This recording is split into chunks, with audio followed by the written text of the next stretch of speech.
네, 여러분 안녕하십니까. 2019년 7월 16일 화요일 돈이 빛나는 밤에 시작하도록 하겠습니다. 본격적인 장마철이 시작인가요? 굉장히 습한 날씨인데요. 이런 습한 날씨에 또 음식 조심하셔야 되니까 여러분들 먹는 거 다 조심하셔야 되는 그런 날씨로 접어든 것 같습니다. 시장도 계속해서 조심스러운 모습들을 보여주고 있는데요. 근래는 조금씩 어떤 그 저점 구간에서의 더 이상 빠지지 않으려는 그 어떤 저항 같은 그런 모습들이 자꾸 보여주고 있는데, 시장이 또 어떤 식으로 움직이고 있고, 오늘 종목 진단이 있는데 어떤 종목들도 의뢰해 주셨는지 확인한 다음에 종목 진단 해보도록 하겠습니다. 자, 오늘도 좋은 말씀 해주실 최 이사님 모셔가지고 좋은 말씀 한번 들어보도록 하겠습니다. 안녕하십니까? 네, 반갑습니다. 네, 반갑습니다. 네. 날씨가 굉장히 습하네요. 네, 아주 그냥 습하다 못해 그냥, 네, 공기 중에서도 물방울 떨어질 것 같습니다. 네, 어떤 시장도 조금 이렇게 좀 정체되는 모습의 그런 네. 모습들을 보여주고 있는데, 미국도 나름대로 열심히 잘 나가고 있고, 뭐, 우리나라 조금 이렇게 저점 구간에서 좀 더딘 모습들을 보여주고 있는데, 그나마 근래는 어떤 저항권이 발생되고, 외국의 수급 자체도 좀 좋아지고 있는 모습들을 좀 보여주고 있습니다. 네. 그러니까 늘 말씀드리는 내용이지만, 음. 이 수급이라는 부분에서 외국인들이 매수가 들어왔을 때는 지수가 빠지지 않습니다. 네네. 그러니까 뭐 횡보를 할 수는 있어도 지수가 아래쪽으로 처박힌다거나 막 무섭게 빠진다거나 그런 일은 없다라고 보시면 되는 거고요. 네네. 뭐 학습 효과라고도 말씀드렸죠. 이게 주가가 그동안 바닥일 때 올라간다라는 느낌이 들었을 때는 그 신용이 계속 늘어났었는데, 네네. 이 부분도 좀 줄어들기도 하고, 오늘도 보니까 외국인들은 매수를 했지만 개인들은 또 매도를 많이 때렸단 말이에요. 네네. 네, 그러니까 개인들의 매도가 이렇게 바닥에서부터 계속 나오고 있는 부분들은 이제 개인들 입장에서 많이 지쳤다는 얘기가 되는 거죠. 이제 막, 네. 싫다. 막 주식이고 뭐가 다 지겹다. 싫다. 지겹다. 왜 가지도 않고, 네. 미국만 가고, 따분하다. 이런 네. 그런 반응이 나올 수 있겠죠. 여기에는 이제 증권사의 어떤 음모가 또 숨어 있을 수 있습니다. 더 음모썰입니까? 네네. 네. 이거 뭐 이야기할 때마다 계속 이런 썰을 하나씩 풀어드려야 되나 모르겠는데, 네. 지금 여러분들 뉴스 보시면 이상한 뉴스를 하나 좀 접하게 되실 거예요. 뭐냐면 해외 주식으로 수익 내라. 네네네. 국내 주식 안 좋을 때. 음. 이게 더 음모가 아니겠습니까? 지금 보시면 증권사는 국내에서, 이건 작년부터 계속 해왔던 이야기예요. 그렇죠. 근데 네. 그 국내에서는 지금 수수료 경쟁이 지금 붙을 수가 없거든요. 왜냐면 국내 주식 수수료 무료 아니면 사람들이 가입을 안 해요. 맞습니다. 아직도 수수료 내고 거래를 하십니까? 이런 얘기가 들죠. 네네. 그러니까 어린 아이들 계좌 같은 경우는 수수료가 아주 뭐 0.001호 이 정도 갖다 붙기는 합니다만은 그것도 뭐 거의 무시할 정도고, 네네. 뭐 성인들 같은 경우 비대면 계좌 다 쓰니까 네. 전부 다 국내 주식 수수료 무료에다가 네. 플러스 뭐 일정 금액 거래하면 또 돈도 줘요. 그렇죠. 네. 몇만 원씩 주더라고요. 네. 주식을 주는 데도 있고요. 네. 네. 옛날에 저는 뭐 이제 한 2만 원 정도 갖다 들어오더라고요. 그래서 뭐 이거 웬 개꼴? 네, 그걸로 주식을 사긴 했는데, 네네. 하여튼 뭐 그렇게 되면은 이제 계좌 유치를 하는 이유는 그 돈을 가지고 뭐 쟤네들이 자선 사업을 하려는 건 아니잖아요. 증권사가. 네. 그러니까 국내 수수료 무료인데 그렇게 되면은 뭘로 돈을 벌어요라고 하지만 실제로 그 돈이 들어와 있으면 거기서 자꾸 다른 생각을 하게 되죠. 뭐 파생을 한다든지 또는 뭐 채권에 투자한다든지 펀드에 가입한다든지 등등 여러 가지가 있는데, 네네. 최근에 작년부터 지금 증권사들이 밀고 나가는 것 중에 하나가 돈 되는 거. 바로 해외 직구다 이게. 해외 직구. 주식 투자. 네. 주식도 직구하라. 네네네. 네. 그리고 그 수수료가 뭐 보통이 아니더만요. 그냥 뭐 환전 수수료도 기본이 있고요. 뭐, 네네. 네. 0.3, 0.4가 나오더라고요. 0.3에서 0.4면은요. 예전에 증권사에서 제가 근무할 때, 네, 제가 직접 고객이 저한테 전화해가지고, 야, 무슨 주식 좀 사줘라 그러면, 네, 사드리겠습니다 하면서 제가 직접 주문 내고, 이렇게 저의 노동력을 했을 때 받는 수수료가 0.4였어요. 네네네. 그것도 국내 최고의 수수료를 자랑하던 대신증권에서. 네. 근데 지금, 그냥 내가 알아서 노동을 하는데도 불구하고, 0.3%. 내가 셀프로 매매하는데도 불구하고, 수수료를 엄청 낸단 말이에요. 네네. 그러니까 이런 내용을 보게 되면은, 그 해외 증권사 입장에서는 마케팅만 잘해놓으면은 돈이 되는 사업이죠. 그러니까 지금 국내 증시 별론데 왜 여기서 이러고 있습니까? 네네. 해외는 지금 신고가입니다. 갑시다. 네네. 개인들이 거기에 휘둘려서 나가는 걸 수도 있어요. 그러니까 이런 음모가 저의 생각이죠. 네. 뭐 이제 공식적으로 증명이 된 건 아닙니다만 충분히 가능성이 있는 그런 상황이다라고 보시면 되겠고, 네네. 그러니까 시장이 바닥일 때 잘 못 가는 거, 그 다음에 개인들이 바닥에서 자꾸 매도를 치는 이유는 해외 쪽에서 더 좋은 먹거리가 있다라는 그런 그 유혹이죠? 수에 대한, 네네네. 네, 내용이 될 수도 있겠고 넘어간 거죠. 네네. 네, 넘어갔을 수도 있겠고 네. 또 이제 에이 지겹다. 주식 안 할래. 네. 이렇게 해서 팔아버리는 그런 학습 효과의 내용일 수도 있겠습니다. 근데 분명한 것은 외국인들의 매수가 들어오고 있다는 얘기예요. 네네. 오늘도 2,500억 네. 정도 매수가 이거를 들어왔습니다. 여러분들이 절대로 간과하시면 안 됩니다. 외국인들의 매수가 어느 쪽으로 쏠려 있든지 일단 외국인들이 들어오게 되면 시장은 무조건 버팀이 되게 되거든요. 네네. 그래서 아마 코스피가 오늘도 올라가는 모습이 확인이 되잖아요. 네, 맞습니다. 오늘 0.45%가 네. 올랐네요. 네. 이런 내용들을 우리가 생각하고 있다면 지금은 무엇을 봐야 되는지 딱 명확하게 오실 거라 생각해요. 그리고 시장의 어떤 비관적인 생각은 지금은 하지 않으셔도 됩니다. 시장이 외국인 수급이 들어오는 상태에서 주가가 폭락했다 이런 경우는 뭐 금융위기라든지 뭐 9.12 테러라든지 뭐 이런 식의 어떤 큰 빅 이슈 갑자기 터지는 뭐 이런 형태의 모습이 아닌 이상은 거의 찾아보기 어렵습니다. 그래서 외국인 수급이 들어올 때 지수는 최소한 빠지지는 않는다. 방어는 해준다라는 말씀이시죠.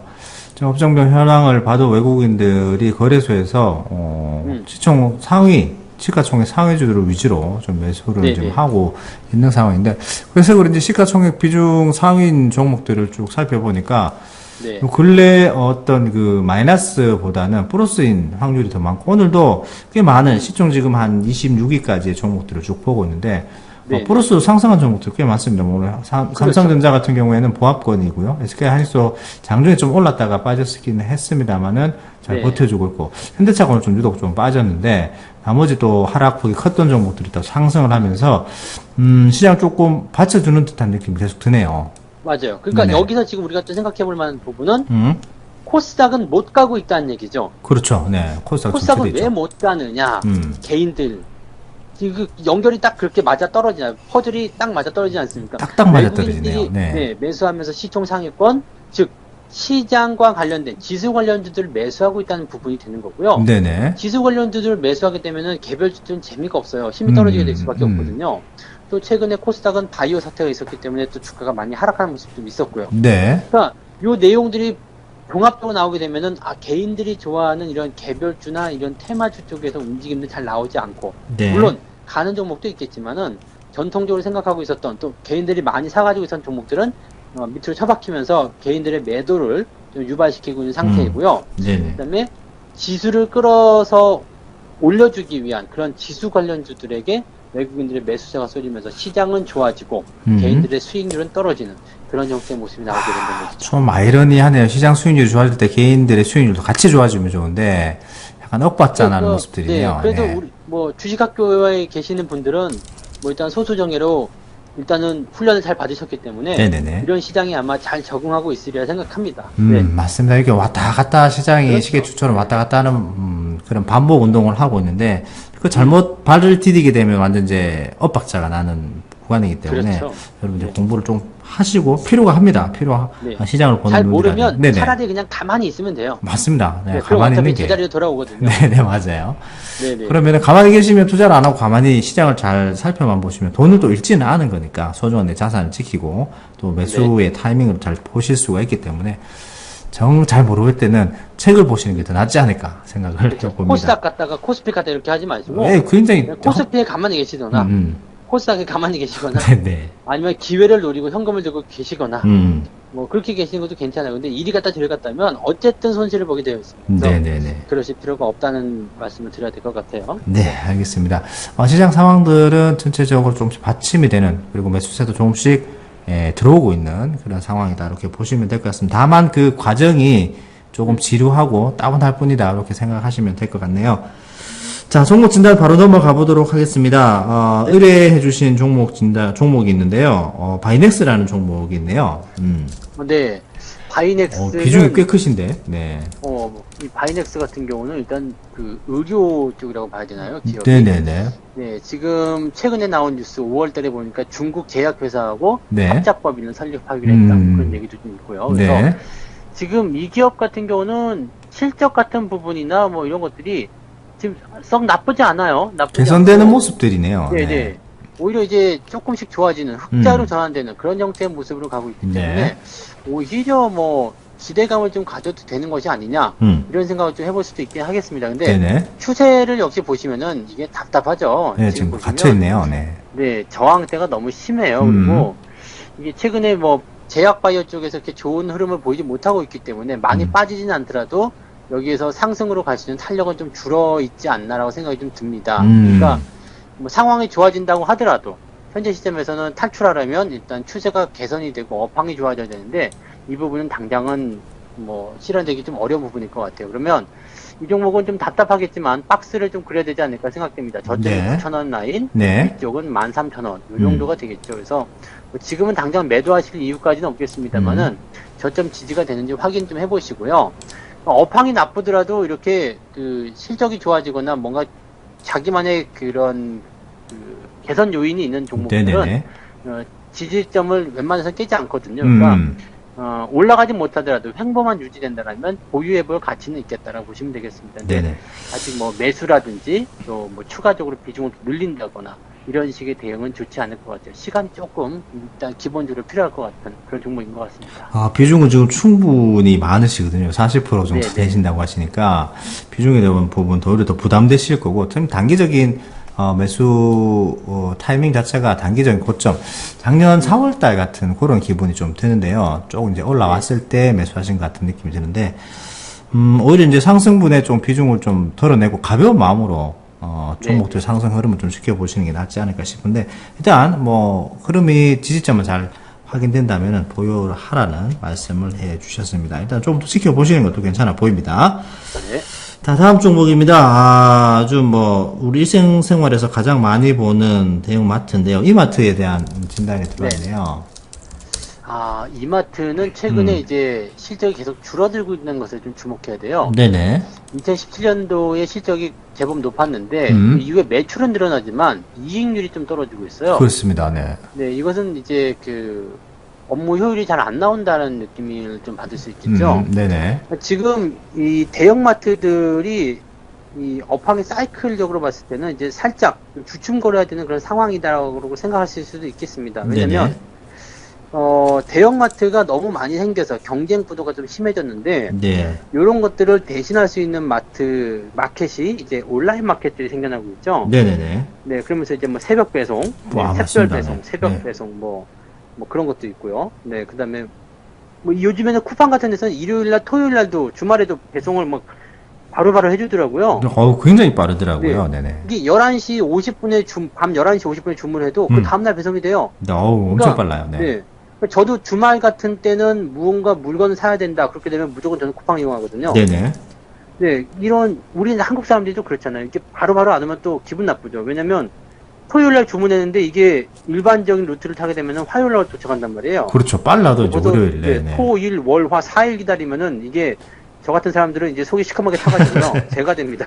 네네네. 언제 오지? 잊어버리고 막 그런 상황이 벌어지게 되기 때문에 잊어버리고 또 시킬 수도 있어요. 그러니까 그런 상황들을 방지하기 위해서 이제 쿠팡이 바로바로 해주는 그런 모양새.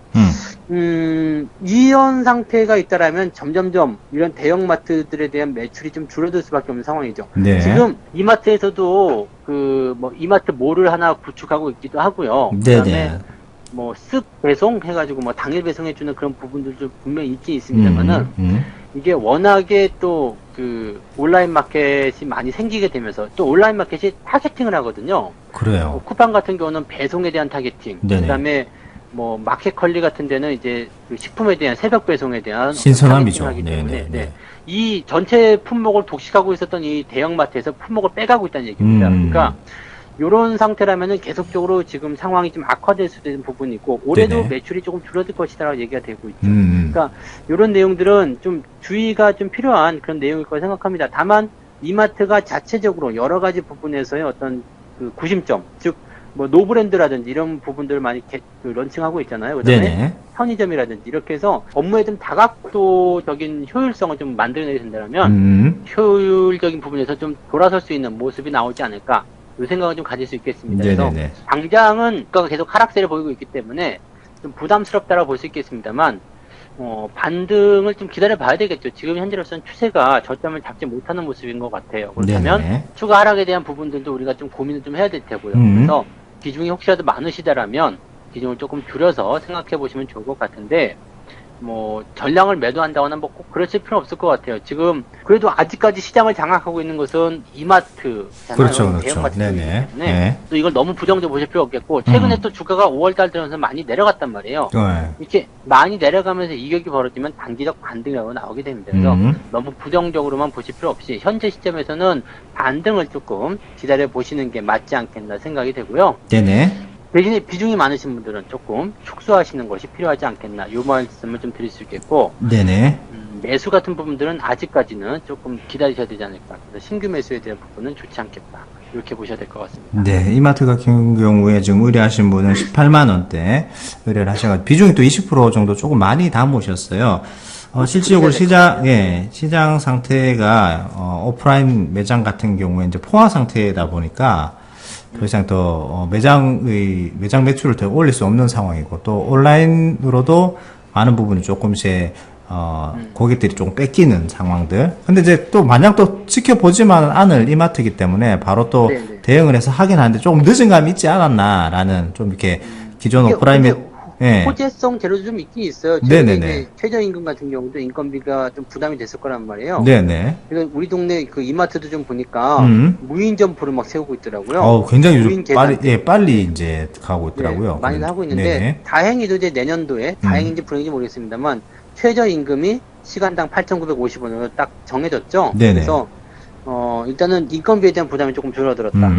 그런 정도도 좀 보실 필요는 있을 것 같아요. 네. 일단 뭐 당장에는 좀 하락폭이 좀 커서 걱정이 되실 수가 있는데, 뭐 비중만 잘 적용해서 조절하셔서 가신다면 다시 한번 반등의 그런 기회를 또 노려볼 수가 있지 않을까 생각됩니다. 대기업이고 어떻게 해서 또 그런 잃어버린 파일을 그렇죠. 찾아오기 위해서 여러 가지 다각도로 많이 하고 있는 것 같더라고요. 새벽 배송도 같이 좀 따라하고 좀 더 고급화된 포장으로 뭐 배송도 하고 있고 하던데, 좀 시간이 좀 필요한 부분이다, 이렇게 생각되어집니다. 네. 네. 자, 이마트까지 말씀을 드렸고요. 이제 오늘 그 시총 상위주 중에 좀 유독 하락폭이 좀 많이 두드러진 종목들이 있었는데, 자동차 쪽이 아닌가 싶네요. 현대차가 오늘 굉장히 큰 폭으로 좀 하락을 했습니다. 3% 정도 하락을 했었네요. 현대차, 지금 자동차 쪽으로 일본의 규제가 옮겨올 수도 있다, 이런 얘기잖아요. 불똥이 좀 튄다라는 네네네. 얘기 좀 있네요. 네. 근데 이게 지금 현재 시점에서는 딱히 뭐 이렇게 된 건 아니잖아요. 근데 맞아요. 예. 그럴 수 있다라는 그 부분 때문에 좀 나쁜 상황인 것 같은데, 일단 실제적으로 진행이 된 부분은 아니지만, 그래도 이 자동차 관련한 부분에서도 사실 부품 같은 경우가 또 일제를 좀 많이 사용하고 있죠. 그러니까 네네네.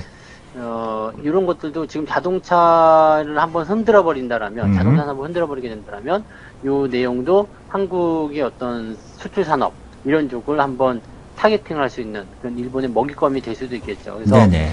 자동차 쪽도 분명히 그러한 상황이 될 수도 있을 것이다. 이런 얘기가 나오고 있는 겁니다. 그러니까, 네. 뭐, 단기적으로 보면 악재가 될 수 있겠죠. 근데 꼭 이 자동차 쪽에서의 어떤 악재 같은 부분들은 사실 부품 같은 경우들은 네네. 지금 재고도 거의 1년여 정도 재고치를 가지고 있거든요. 상당 부분 뭐 네. 제조업이다 보니까 또 자동차 부분 그렇죠. 재고를 또 많이 갖고 가더라고요. 네. 이게 또 불상 같은 경우는 또 위험 물질이기도 하고 독성이 있기 때문에 오래 재고를 가지고 있을 수 없겠지만, 네네. 지금 자동차 그 부품 같은 경우는 대체적으로 재고의 기간도 길고 양도 많아요. 그래서 네네. 이거는 뭐 어지간해서는 특별하게 작용을 받을 것 같지 않습니다. 근데 오히려 이렇게 심리적인 부분도 주가가 내려갔다라면 매수해볼 만한 기회가 되지 않을까, 이 생각도 좀 해봅니다. 그래서 네네. 뭐 지금 특별하게 악재가 실제로 덮친 것도 아니고 그럴 수 있다라는 내용이고, 또 그렇게 된다고 하더라도 재고에 대한 부담이 없기 때문에 이 상태라면은 오히려 여기 심리적인 부담감을 통해서 주가가 내려가면은 가격이 싸졌다, 이렇게 볼 수 있겠죠. 네. 그러면 요거는 걱정하지 않으셔도 되지 않을까, 이 판단이 좀 들겠습니다. 네, 오히려 뭐 장대 연봉이나 조금 더 지지를 받는 모습들을 보고 매수를 해도 괜찮다는 말씀을 해주셨는데, 실질적으로 2분기 매출액에 대한 부분들이 나왔는데, 해외 쪽, 중국 쪽은 어차피 지금 전체적으로 매출이 줄고는 있습니다. 국내 신차 효과라든지 이렇게 해서 매출액이 전분기 대비 또 소폭 이제 상승하는 모습들을 보여주고 있기 때문에, 네네. 일단 뭐 일본이 뭐 화이트 리스트에서 배제를 하겠다, 한국을. 그러면서 이제 각종 규제 품목이 늘어나니까 거기에 대해 파생된 그런 업종들이 같이 좀 이렇게 우려감으로 하락을 받는 모습들인데, 너무 좀 기우에 차지 않나 좀 생각을 해보게 되고요. 네. 심리적인 부분에서 그렇게 하락했다면 최 이사님 말씀대로 다시 반대로 한번 생각해 보시는 기회를 가져보시면 괜찮을 것 오히려 같습니다. 이번 연도에는 실적이 전년도 대비해서 굉장히 좋을 걸로 예상되고 있거든요. 네네네. 네, 이미 뭐 앞지르고 있는 상태이긴 음. 하고요. 그래서 뭐 이 부분은 특별히 걱정이 될 만한 부분은 아닌 거라고 저는 판단이 좀 되네요. 네. 뭐 현대차는 그렇게 말씀을 드렸고, 현대차 또 얘기가 나오다 보니 기계 쪽도 근래 이제 또 상승을 많이 했는데, 네. 이제 국사나 이제 일본의 그런 수출 규제 품목이 정해지다 보니까 이제 국사나 수혜주라고 해야 되나요? 예, 부품 국사나 수혜주라고 해야 되는데, 화천기계 같은 경우에도 급등하는 모습들을 보여주고 있네요. 화천기계예요. 네네네. 이거는 이제 공작기계 쪽이잖아요. 그죠, CNC 뭐 선반이고, 네. 밀링 뭐 네네네. 이런 건데 이게 이제 그 공장 자동화에 대한 어떤 그런 내용이라고 좀 보고 있는 것 같아요. 네. 그래서 이쪽도 이제 확산될 수 있다. 뭐 이런 전망인 거죠. 네네. 지금 보면 일본이 한국 쪽에서 제재를 가할 수 있는 게 약 그 1000여 개 정도 품목인데 그 중에서도 이제 일본이 전략적으로 그냥 우리나라가 그 의존할 수밖에 없는 게 한 100여 개 정도 된다고 그러죠. 그리고 네네네. 그 1000여 개 정도 범위 안에 이 공작 기계가 들어가 있다라고 되어 있는데 사실 이 부분까지 이렇게 넘어가기는 조금 애매하지 않나 싶습니다. 네, 물론 이제 그 일본 쪽에서 어떤 정밀 기계라든지 이런 그 어떤 제어가 되는 그런 시스템 쪽에서 어떤 부분들을 가지고 있을 수도 있겠습니다만은 글쎄요, 지금 이런 쪽까지 번지기는 조금 과하지 않나 생각이 좀 들고요. 네. 화천기계 같은 경우는 안 그래도 이제 그런 기술력들이 좀 있거든요. 네네네. 세계 최초의 어떤 지능형 공작기계 이런 것들을 개발하기도 했었고요. 네. 그 다음에 만약에 이렇게 공작기계에 대한 수출 규제가 나간다, 기계를 뭐 한국에 납품하지 못한다 그렇게 되면 당연히 우리나라 거 쓰겠죠. 그리고 지금 공작기계 쪽은 일본 거 쓰지 않아도 굳이 우리나라 쪽에서 대체 품목이 좀 있는 걸로 알고 있거든요. 그러니까 네. 두산이 아무래도 조금 네. 상위를 차지하고 있는데. 네. 그래서 오히려 이제 일본이 규제하게 되면 수혜가 더 생길 수도 있고, 그 다음에 규제를 하지 않더라도 뭐 특별한 거 없고 이런 상황이 되는 것 같습니다. 그래서 화천기계 주가가 최근에 좀 올라오긴 했는데 네. 일본의 규제 때문만은 아닌 것 같아요. 일본 규제는 7월 달부터 나온 건데 이건 이미 5월 말부터 올라오기 시작했거든요. 그러니까 일본 규제 때문에 올라간 것 같지는 않고 일단 상승 추세가 제대로 지속되는 부분이겠다라고 생각하시면 되겠습니다. 다만 최근 시점이 약간 이제 매물대를 소화하는 그런 과정인 것 같아요. 이게 2014년도 고점, 그다음에 2011년도 고점 이런 데 걸쳐지거든요. 그래서 약간의 이제 이런 상승을 통한 그런 매도가 좀 진행될 수 있는 부분이어서 약간은 주의해 볼 필요가 있겠습니다. 다만 추세는 강하고 우상향이기 때문에 당장 매도할 필요는 없겠고 그런 변동성에 대한 부분만 조금 생각하시면 될 것 같습니다. 네, 전체적인 방향은 굉장히 강하다라는 말씀을 해주셨는데 그런 과정 중에서 또 테마가 같이 붙어서 더 이슈가 된 것 같습니다. 뭐 기계 같은 경우에 당장 뭐 내일 없으면 안 되는 게 아니고 기계 같은 경우 고장이 날 때 문제가 되는 건데 그렇죠. 네, 맞아요. 이렇게 막 바로 이제 필요한 부분이 아니기 때문에 너무 우려 섞인 부분도 아닌가. 그리고 또 테마가 붙을 때 막 진짜 말도 안 되는 테마가 이것저것 많이 붙기 때문에 그런 것들 잘 옥석을 가리시기 바랍니다. 자, 오늘은 시장에 대한 전반적인 그런 분위기들 그리고 어떤 그 시장의 저점에서 지지받는 모습들을 수급을 통해서 한번 말씀을 드려봤고요. 진단 종목 의뢰해 주신 바이넥스와 이마트 종목 진단 그리고 현대차, 화천기계까지 살펴봤습니다. 자, 시장에서 주변인들 그리고 내 지인들 그리고 뭐 각종 인터넷에 나오는 뉴스들을 많이 듣게 됩니다. 근데 듣고 잘 판단이 서서 좋은 판단, 옳은 판단을 해서 사게 되면 괜찮은데 대부분 그냥 흘려들은 지식으로 아니면은 가깝다는 이유로 주로 이제 들어서 투자하게 됐을 때 실패하는 경우를 굉장히 많이 보게 되잖아요. 네네. 그래서 부자빠님 오늘 강의 중에 이런 말씀을 또 하셨습니다. 네, 귓구멍이 너희 적이다 라는 말씀을 해주셨는데 항상 들리는 소리 그게 소문인지 정보인지 아니면은 정보를 가장한 가짜뉴스인지를 꼭 검증을 해보시고 투자를 해 나가셨으면 좋겠네요. 쉬운 건 아니지만 그래도 꼭 필요한 과정입니다. 그래서 맞습니다. 많이 듣고 또 검증하는 부분들을 많이 해보셔야죠. 네네. 그래서 오늘 마지막 구호는 간단하게 내 귀가 나의 적이다 라고 하고 끝냈으면 좋겠는데 네, 같이 하시도록 하죠. 그러면 마무리하도록 하겠습니다. 자, 내 귀가 나의 적이다. 적이다. 네, 감사합니다. 고생하셨습니다.